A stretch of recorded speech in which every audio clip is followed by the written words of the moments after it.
இயேசு கிறிஸ்து தம்முடைய ஜனங்கள்கிட்ட பேசணும் அப்படின்னு சொல்லி ஒரு படகு ஆயத்தம் பண்ண சொல்றாரு.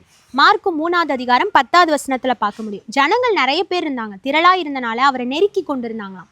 அதனால அவர் சீஷர்கள்ட்ட சொல்றாரு, எனக்காக ஒரு படகை ஆயத்தம் பண்ணுங்க அப்படின்றாரு. இந்த படகுல ஏறி உட்கார்ந்து அவர் பேசுறாரு. அவர் பேசுற சத்தத்தை எல்லா ஜனங்களும் கேட்கிறாங்க.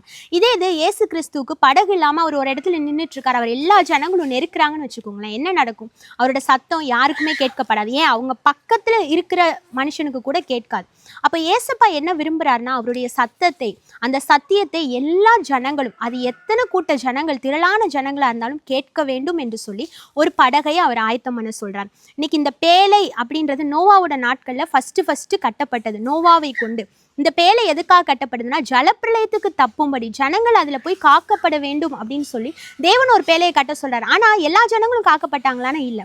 அவருடைய சத்தத்தை கேட்ட நோவாவும் நோவாவோட குடும்பத்தினர்களும் காக்கப்பட்டாங்க.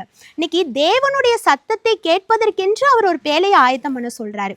அவர் உட்கார்ந்து அங்க பேசணும்னு நினைக்கிறார். இன்னைக்கு நிறைய பேழைகள் எப்படிப்பட்ட பேழைகளா இருக்குன்னா, கர்த்தர் சத்தத்தை வெளிப்படுத்தாத, அந்நிய சத்தத்தை வெளிப்படுத்துற, இல்ல தன்னோட சொந்த சத்தத்தை வெளிப்படுத்துகிற, மாம்சத்தின் சத்தத்தை வெளிப்படுத்துகிற, தேவன் சொல்லாத சத்தத்தை வெளிப்படுத்துகிற பேழைகள் இன்னைக்கு நிறைய இருக்கு.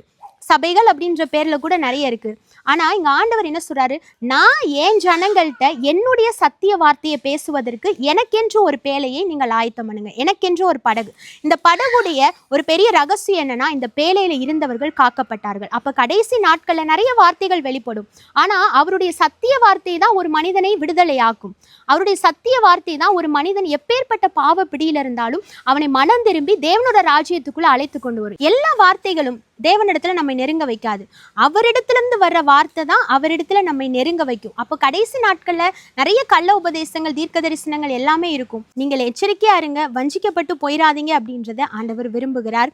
அவருக்கென்று இருக்கிற பேழையில அவருக்கு சித்தமானவர்களை கொண்டு அவர் பேசுவார். அந்த சத்தம் வெளிப்படும் போது அந்த சத்தத்திற்கு கவனமாக நீங்க செவி கொடுங்க. God bless you.